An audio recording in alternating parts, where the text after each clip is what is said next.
사도행전 16장 19절로 34절의 말씀입니다. 너와 내 집이 구원을 받으리라. 이 제목으로 함께 은혜를 나누기 원합니다. 하나님, 오늘도 우리에게 귀한 말씀을 주셨습니다. 이 말씀을 우리에게 주셨사오니 이 말씀이 우리의 심령 가운데 들어오게 인도하시고, 이 말씀은 도전받게 인도하여 주시고, 이 말씀 때문에 하나님의 영광에서 살아갈 수 있도록 축복하여 주시옵소서. 부족한 영광 감춰주시고 하나님의 영광만이 드러나게 인도하여 주시옵소서. 예수님의 이름으로 기도합니다. 아멘. 할렐루야. 사랑이 가득한 예배 자리에 오신 여러분, 주님의 이름으로 환영합니다. 우리가 예배할 때 구원의 역사가 우리의 가족들에게, 믿지 않는 저 영혼들에게, 친구들에게 나타나길 축원합니다. 아멘. 우리는 태초부터 이 가족이라고 하는 테두리 안에서 살아왔습니다. 그렇죠? 이 세상에 가족이 없는 사람은 아마 없을 거예요. 가족이라고 하는 작은 이 공동체, 이 구성은 바로 하나님의 방법이죠. 지금 우리가 사는 시대는 말이죠, 혼자 사는 사람들이 참 많아졌습니다. 그럼에도 불구하고 우리는 혼자서는 말이죠, 온전하게 살아갈 수 없어요. 근데 가장 많은 사랑을 나누어져 있는 이 가정이 말이죠, 사실은 가장 어색한 곳이 되었고요, 또 가깝지 못하면 상처를 주는 곳이 되었습니다. 어느 책에 나온 행복한 가정의 12가지 법칙을 여러분 앞에 나눕니다. 행복한 가정을 꾸리기 위해서는 우리가 어떤 노력을 해야 될까? 자, 공감되는 것들 한번 좀 찾아보면 좋겠어요. 첫 번째, 한꺼번에 화를 내지 않는다. 한꺼번에 화를 내지 않는 거예요. 두 번째, 집에 불이 나지 않는 한 절대로 소리를 지르지 않는다. 진짜야, 이거. 잘 명심하세요. 세 번째, 내가 더 좋은 일을 생각할 수 없다면 다른 사람이 원하는 대로 한다.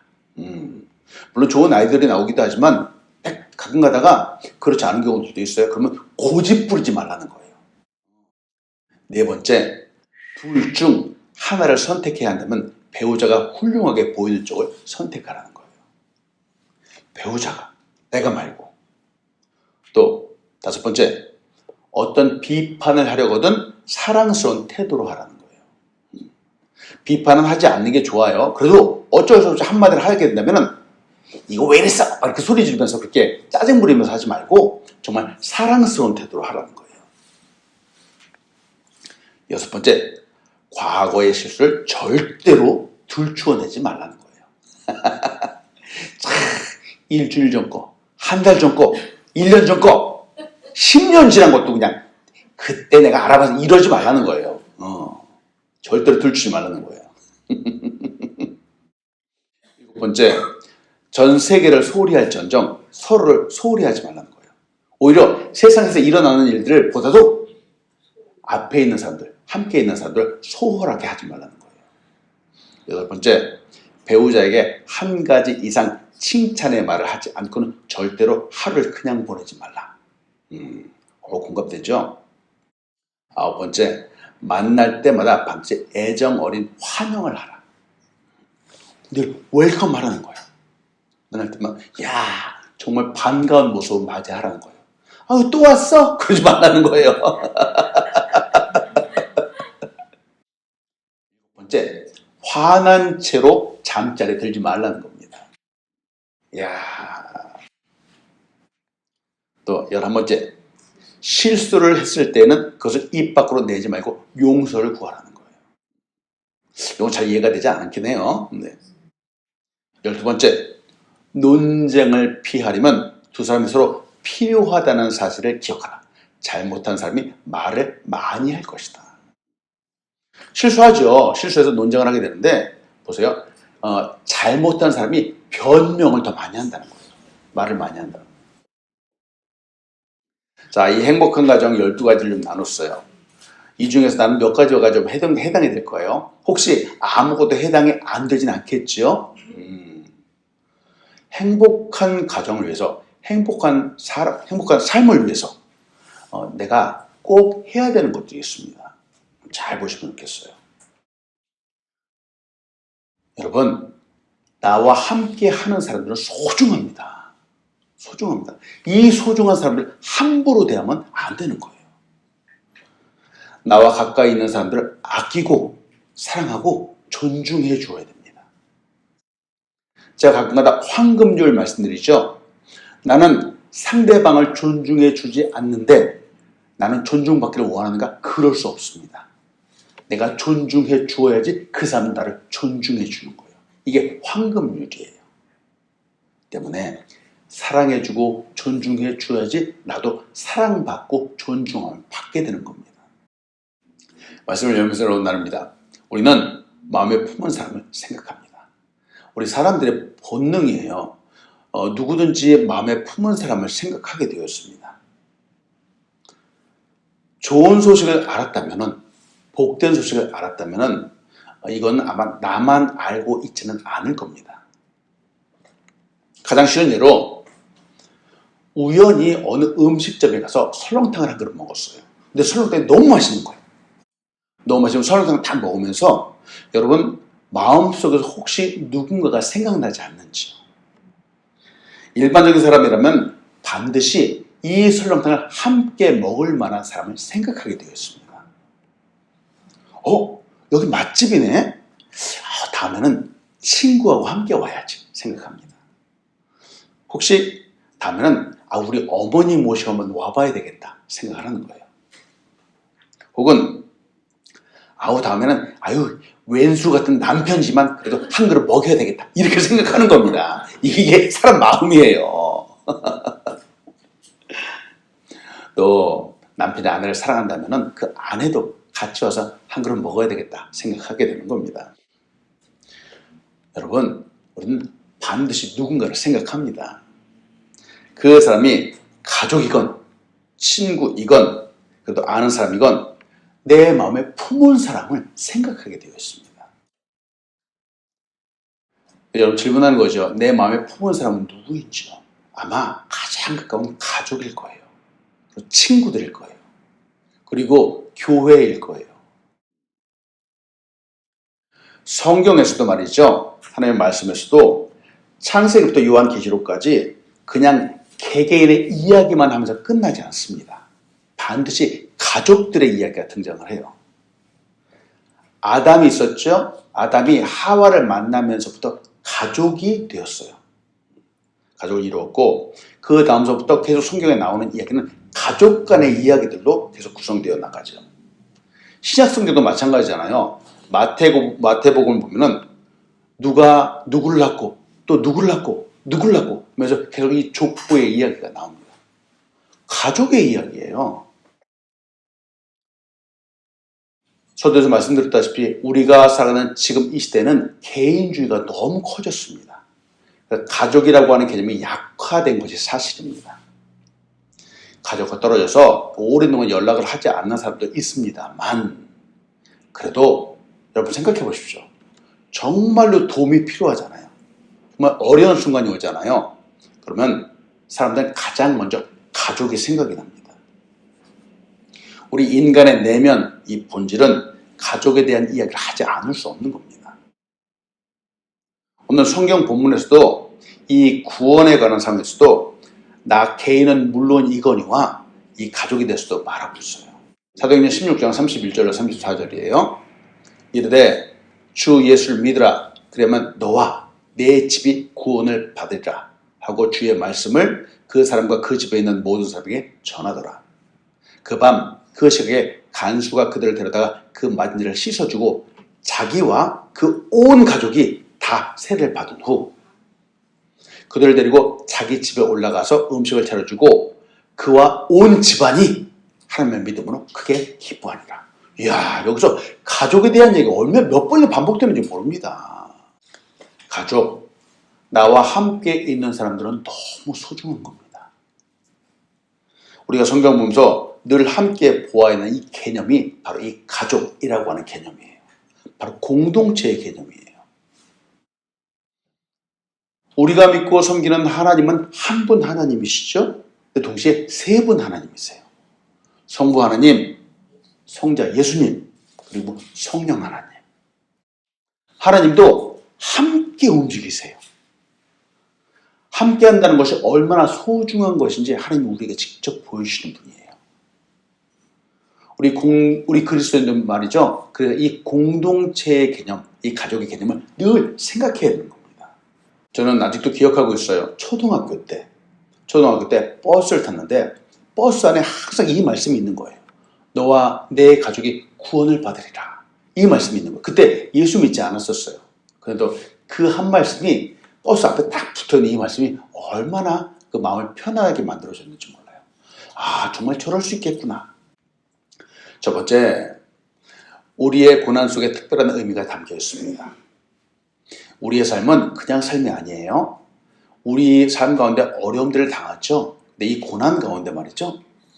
특별한 하나님의 섭리하심이 담겨 있어요. 의미가 담겨 있어요. 예수 믿으면 너무 좋습니다. 질문합니다. 여러분은 예수 믿고 나서 정말 좋으십니까? 예수 믿고 나서 무엇이 좋은지요? 무엇이 좋은지요? 가장 먼저는 말이죠. 구원의 문제가 해결되기 때문에 좋은 거예요.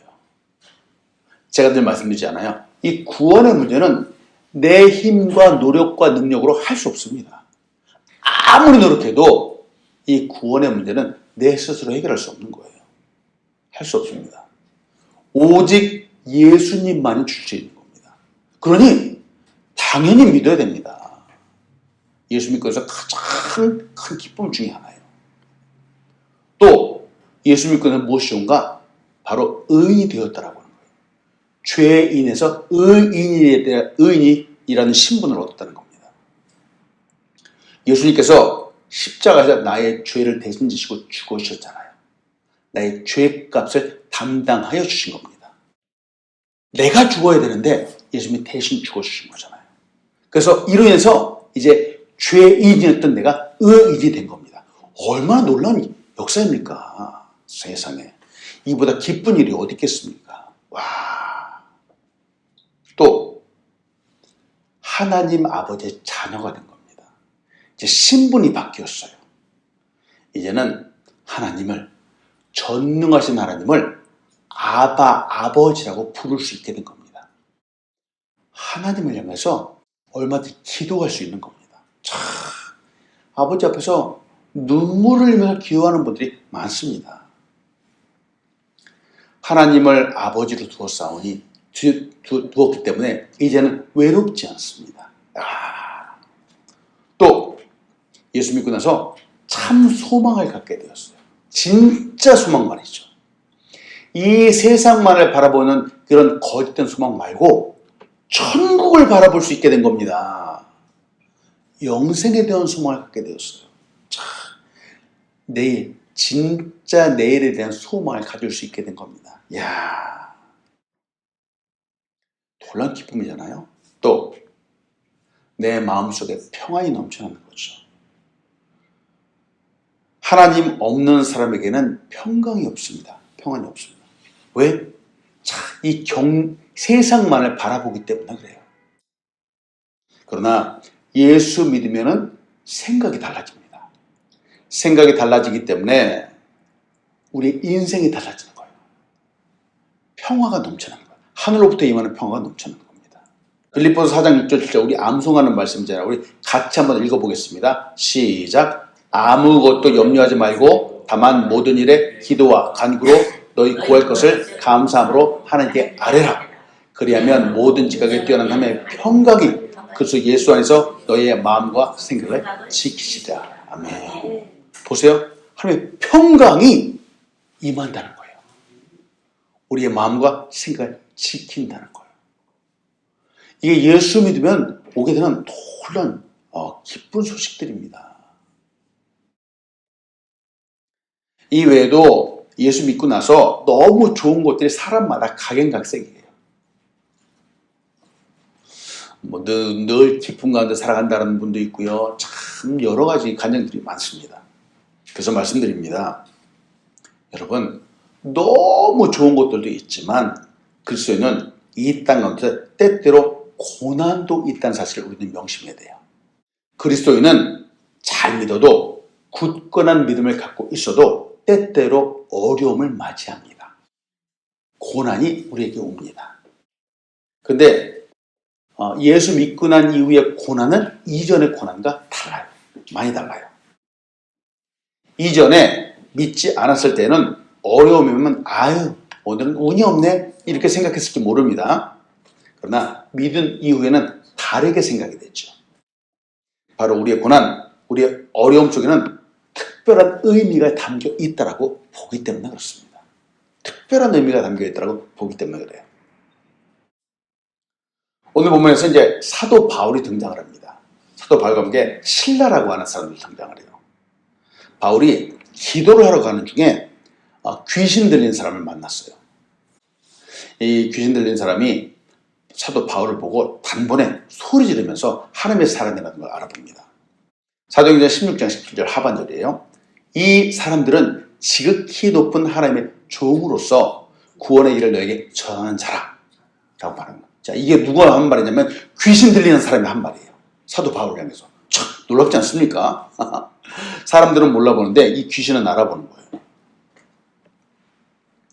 이제 바울이 이 사람을 향해서 귀신 들린 사람을 향해서 예수 그리스도의 이름으로 명하노니 나오라! 라고 명령을 했어요. 그러자 이 귀신 들린 사람의 그 귀신이 그 사람 밖으로 나왔습니다. 그 사람은 온전한 사람이 되었어요. 근데 너무 좋은 얘기잖아요. 근데 이것 때문에 문제가 발생을 합니다. 귀신 들린 사람이 점치는 것 때문에 그 옆에서 돈을 버는 사람이 있었는데 이제 그 사람이 점칠 수가 없게 되니까 갑자기 돈을 벌 수가 없게 된 거예요. 그래서 이 사람이 바로 바울과 실라를 고소한 겁니다. 바울은 뜻하지 않게 감옥에 갇히는 신세가 되었습니다. 매도 맞았습니다. 사도행 16장 22절로 24절이에요. 우리가 일제히 일어나 고발하니 상관들이 옷을 찢어 벗기고 매로 치라 하여 많이 친 후에 옥에 가두고 간수에게 명하여 든든히 지키라 하니 그가 이런 명령을 받아 그를 깊은 옥에 가두고 그 발을 착고에 든든히 채웠더니 라고 합니다. 세상에 아니 좋은 일을 해줬는데 지금 감옥에 갇혔네요. 이런 일도 있을 수 있습니다. 바울과 실라는 지금 억울합니다. 바울이 한 일이라고는 귀신 들린 사람을 고쳐준 것뿐입니다. 전도한 것뿐이에요. 어려움에 처한 사람을 도와주려고 했는데 전도했는데 그 결과는 감옥에 갇히게 되었습니다. 참 선을 베풀었는데 말이죠. 네, 여러분 성경 보면서 예수 믿고 신앙생활하면서 이 상황들을 늘 생각하시기 바랍니다. 제가 예수 믿고 나서 성경 보면서 배운 것은 이러한 상황 가운데서 억울한 상황 가운데 믿음으로 생각하게 된 겁니다. 그냥 아우 왜 이러지? 이렇게 짜증내게 본 게 아니라 믿음으로 이 상황들을 보게 된 거예요. 고난에 대한 저의 생각이 바뀌고 저의 태도가 바뀌었습니다. 그리고 저의 삶과 인생도 달라지게 되었다는 것이 제가 믿음을 갖게 된 이후에 큰 변화였어요. 우리는 모든 상황 가운데에서 하나님의 역사심에 담겨 있음을 믿어야 합니다. 아멘. 고난 속에서 바로 하나님의 섭리하심이 담겨 있습니다. 그래서 여러분 혹시 어려움을 당하게 되잖아요. 우리는 다시 생각할 수 있어야 됩니다. 여러분 이 이후에 어떤 일 혹은 놀라운 새로운 일이 있을 수 있음을 기대하면서 맞이해야 돼요. 바울과 실라는 이렇게 억울한 상황을 맞이했지만 감옥 안에서 그 태도가 달랐어요. 기도했습니다. 찬양했습니다. 도리어 기뻐하였답니다. 사도행전 16장 25절로 26절이에요. 한밤중에 바울과 실라가 기도하고 하나님을 찬송하며 죄수들이 듣더라. 이때 갑자기 큰 지진이 나서 옥토가 움직이고 문이 곧 다 열리며 모든 사람의 매인 것이 다 벗어진지라. 세상에 찬양을 기도하니까 바울과 실라의 매인 것만 풀어진 것이 아니라 그 옥 안에 있던 모든 사람의 매인 것이 다 풀어졌어요. 세상 이런 일이 있어요? 여기서 여러분과 한 번 또 나누고 싶은 것은 바로 이 부분이에요. 한밤중이라고 하는 거예요. 한밤중. 한밤중은 언제인가요? 밤이 깊었을 때예요. 어두울 때이죠. 어둡기도 하고 지금 이 장소도 감옥 아닙니다. 시기적으로도 깊은 밤이었고 상황적으로도 아주 깊은 감옥 속이에요. 아주 안 좋은 모습이잖아요. 이럴 때 우리에게 이러한 순간, 아주 좋지 않은 순간들이 바로 우리에게도 올 수 있음을 우리는 생각해야 됩니다. 어쩌면은 이전에 여러분 이런 상황들을 지났을지도 모르겠어요. 아니면 지금 이런 상황들을 맞이하고 있을지도 모르겠습니다. 소원하는 바라는 것들이 이루어지지 않고 자꾸 좋지 않은 일만 자꾸 일어나는 거예요. 이런 상황이라면은 일반적인 사람은 낙담합니다. 그렇겠죠. 더구나 내가 특별히 잘못한 것도 없는데 말이죠. 이런 상황들을 맞이하면 절망하게 되죠. 아마도 이 순간들이 인생의 한밤중일지도 모르겠습니다. 그런데 이때 믿음으로 나가는 길에 예수 잘 믿고 나가는데 왜 이런 일들이 오지? 하면서 어깨가 움츠러들면 안 됩니다. 우리는 이 모습을 보면서 다시 잘 생각할 수 있어야 돼요. 진정한 믿음을 갖고 살아갈 때 사실은 이해할 수 없는 이런 일들이 일어나기도 합니다. 때때로 더 꼬이는 것과 같은 상황들을 만나기도 하는 거죠. 그러나 분명한 것이 있습니다. 여러분의 바로 이 상황을 말씀드립니다. 어떠한 상황에서도 하나님은 당신의 자녀를 지켜주신다는 사실입니다. 여러분 다시 한번 말씀드립니다. 어떠한 상황 가운데서도 하나님은 당신의 자녀를 지켜주시는 분입니다. 아멘. 하나님은 언제나 변함없이 늘 항상 당신의 자녀와 함께 하시는 분이죠. 여러분 이 사실을 믿으시기 바랍니다. 아멘. 그렇다면은 어려움을 만나도 말했죠. 억울함을 당해도 말했죠. 뜻하지 않은 일이 펼쳐진다라고 해도 여러분 낙담하지 마십시오. 바로 이때가 도리어 하나님의 섭리하심을 믿을 때입니다. 바울과 실라가 감옥 속에 갇혀 있는데 한밤중에 어떻게 행동했다라고 성경은 기록되어 있죠? 기도하고 찬송했다라고 기록되어 있어요. 억울함 가운데 한탄하지 않았습니다. 하나님, 전도하려고 했는데 이게 뭡니까? 이렇게 말하지 않았다라는 거예요. 불평불만하지 않았습니다. 이때 기적이 나타났죠? 지진이 났고 옥의 문들이 다 열렸습니다. 발에 차고 있던 착고 수갑이 다 풀어졌어요. 때문에 여러분 도전합니다. 삶의 어떠한 상황 가운데서 여러분 믿음을 잃지 마십시오. 언제나 하나님이 함께 하시다라고 하는 여러분 사실을 여러분 믿으시기 바랍니다. 아멘. 두 번째, 어려움 속에서 복음을 전하십시오. 삶의 어떤 상황에서도 하나님이 함께 하신다 그러는데 어려운 순간이 오면은 이때가 특별한 기회일 수 있다는 거예요. 바로 이때 바로 복음을 전할 수 있는 기회일 수 있다는 거예요. 잘못을 하지 않았는데 바울과 실라는 감옥에 들어갔습니다. 복음을 전한다는 이유로 매도 맞았습니다. 그런데 이러한 상황, 이러한 모습에 하나님의 섭리하심이 담겨 있다라고 하는 거예요. 지진이 나고 옥문이 열리고 착고 수갑이 풀어졌습니다. 자, 이 상황을 보면서 말이죠. 가장 놀란 사람은 바로 간수였죠. 간수가 놀라서 깨어났어요. 그리고 옥문이 다 열린 것을 보고선 아주 깜짝 놀랐습니다. 죄수가 다 도망간 줄 알고 착각을 했습니다. 그리고 이 상황이 바로 위에 보고되면 나는 이제 죽은 목숨이구나. 차라리 죽는 것이 낫겠다라고 자결을 하려고 했습니다. 이때 바울이 이 간수의 모습을 보고 소리쳐서 죽지 말라라고 했죠. 그리고 복음을 전합니다. 자, 여러분 보세요. 지금 이 상황이에요.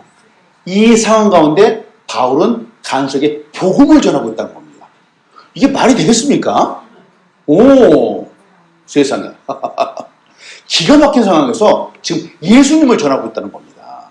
사도행전 16장 29절 31절이에요.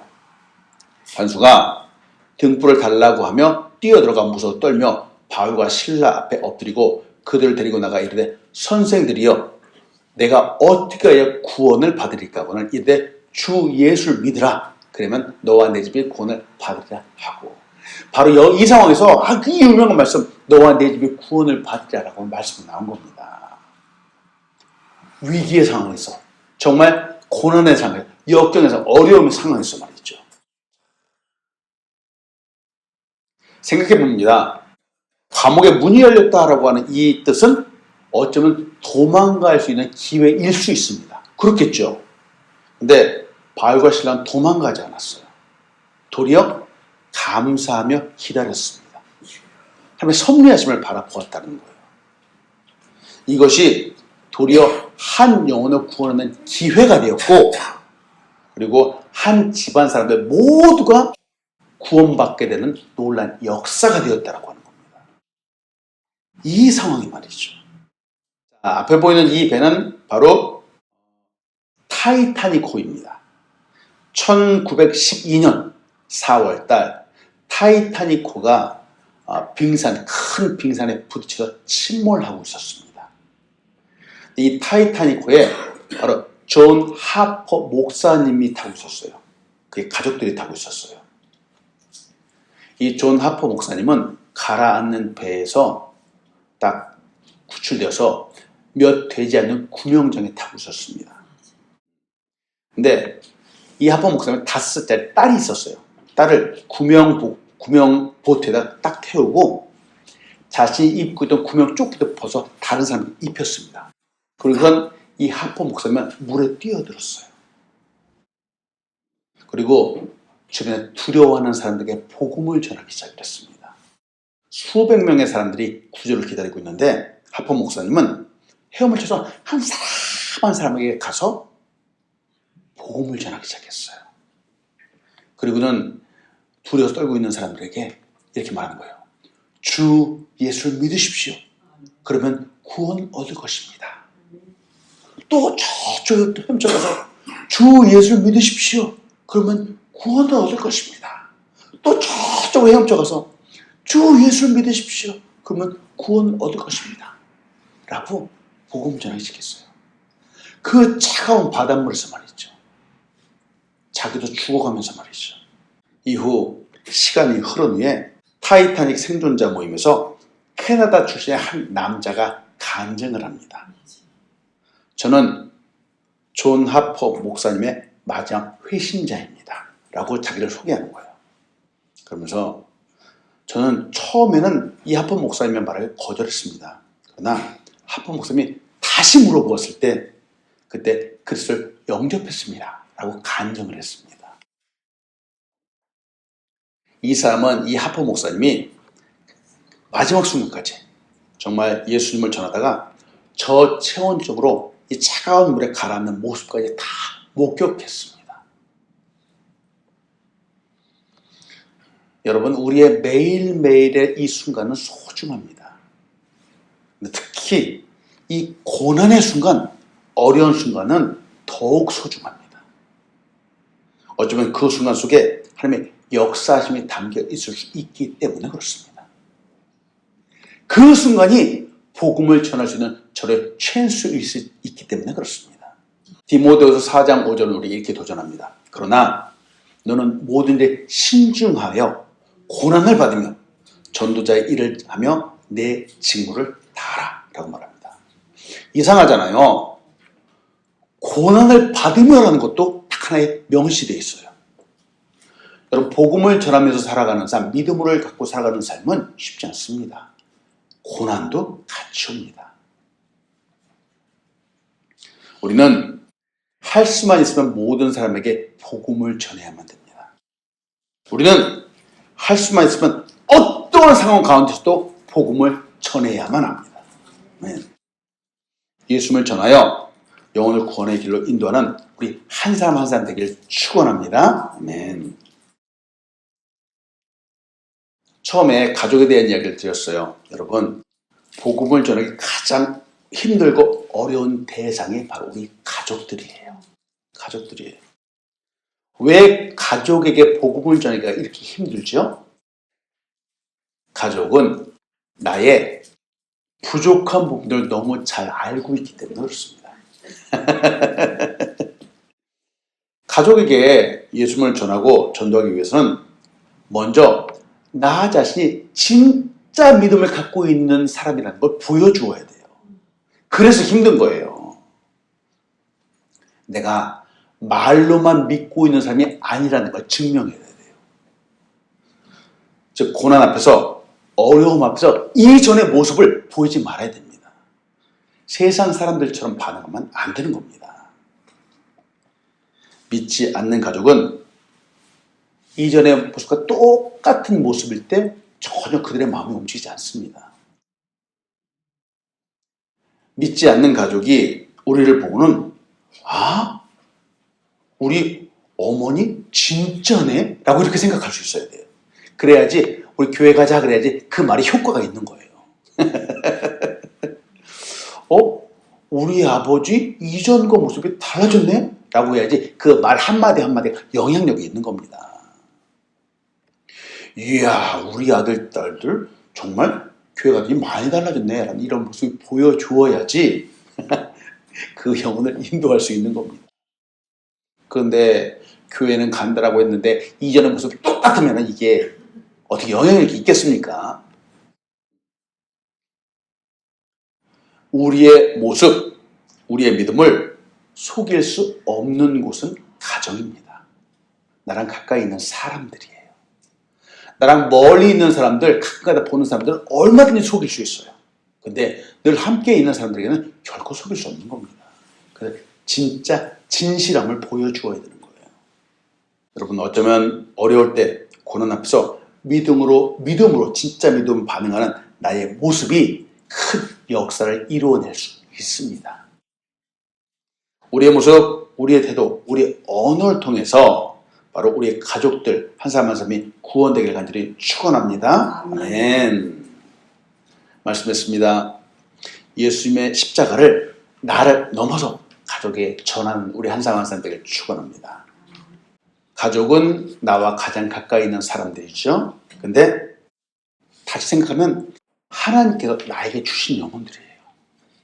가족은 하나님께서 나에게 주신 영혼들입니다. 가족을 구원의 길로 인도해야 할 책임이 바로 우리에게 있습니다.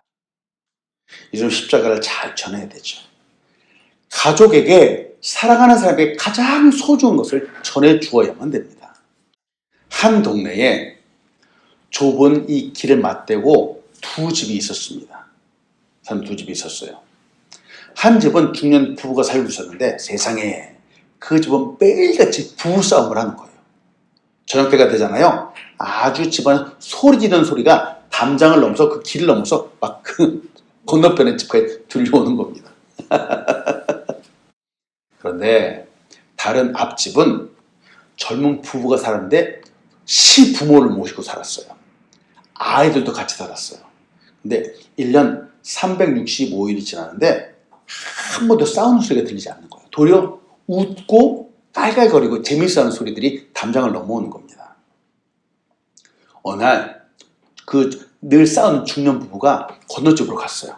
가서 물어보는 겁니다.